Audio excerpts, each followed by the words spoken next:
की जेव्हा कुठं काय झालं तर आमची सगळ्यात दुकानं बंद पडतात, आमचे धंदे मारतात। त्यामुळे हा आम्हाला वेगळा आतंकवाद वाटतो की मनापासून कुठलाही दुकानदार बंद करत नाही, मनातल्या मनात त्याची तळमळ वेगळीच असते, कारण उद्या त्याचा हप्ता बँकेचा असतो। त्यामुळे सर्व राजकीय व्यक्तींना सर्वांना विनंती आहे की सगळं काय करा, निषेधाची व्याख्या आता बदलली पाहिजे।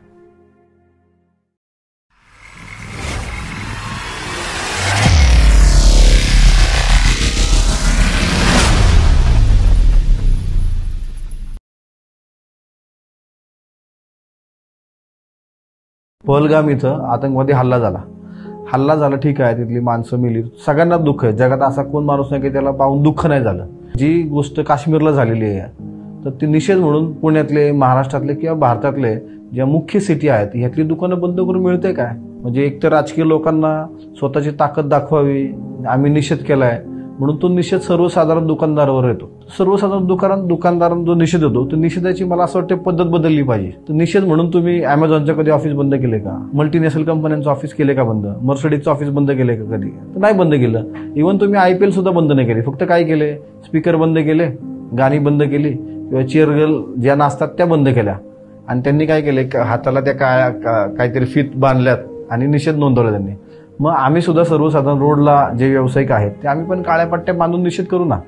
पण एक दिवस जर दुकान बंद पडलं तर काही कोटींची उलाढाल बंद पडते। बरं, तर माझी मुलगी आहे, माझ्या मुलीला पेन्सिल पाहिजे अर्जंट किंवा काहीतरी पाहिजे शाळेचा, तर मी दुकानात जाऊन घेतो। तर नाईलाजानं मला अमेझॉनवरून किंवा कुठल्या तरी ऑनलाईन मागावं लागतं, पण त्यावेळेस ते बंद नसतं ना, दुकानदार बंद असतो। त्यामुळे ही एक गडबड सगळ्यात महत्वाची होती।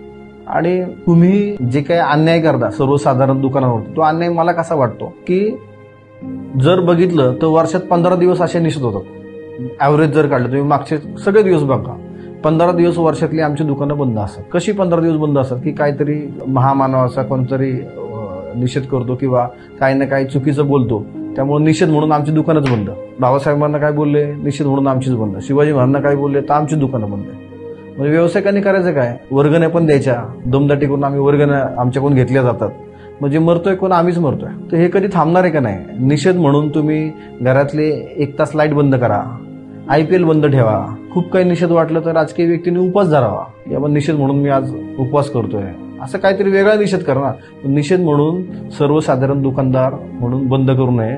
आज 15 दिवस जर आमचं दुकान बंद राहिलं वर्षातलं, तर 15 दिवस आम्ही हिंदू म्हणून आमचा जो काय मालक आहे दुकानदार, तो आमचं 15 दिवस भाडं माफ करणार आहे का? तो नाही करणार। तो 15 दिवस आमच्या बँकेचं लोन असतं, व्याज असतं, काही CC असतात, तर 15 दिवस बँक आम्हाला लावणारच आहे ना। नाही आता तुम्ही निषेधात सहभागी आहात म्हणून तुम्हाला आता व्याज लावणार नाही आम्ही, किंवा तुम्ही निषेधात सहभागी आहात म्हणून आम्ही तुमचं भाडं घेणार नाही, किंवा आमचा जो कामगार वर्ग आहे त्याला तो म्हणू शकतो का? आम्ही त्याला सांगू शकतो का तो निषेध आहे तर आम्ही तुला पगार देणार नाही? आमचा पगार चालूच असतो, आमचं लाईट बिल चालूच असतं। एक दिवस लेट झाला की कुठली बँक आम्हाला सोडती का? बँकेने आम्हाला सोडव ना, आम्ही हिंदू आहोत ना। मग हिंदूंसाठी आम्ही बंद करतोय तर हिंदू म्हणून आमचं व्याज पण कमी करावं, आमचं 15 दिवसाचं व्याज नाही घेतलं पाहिजे बँकेने। तर सगळ्या ह्या सिस्टीममध्ये सर्वसाधारण रोडचा दुकानदार मरून जातो, त्याला काही ऑप्शनच नाही।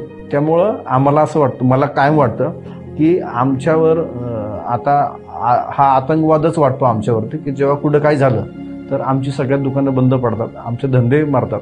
त्यामुळे हा आम्हाला वेगळा आतंकवाद वाटतो की मनापासून कुठलाही दुकानदार बंद करत नाही, मनातल्या मनात त्याची तळमळ वेगळीच असते, कारण उद्या त्याचा हप्ता बँकेचा असतो।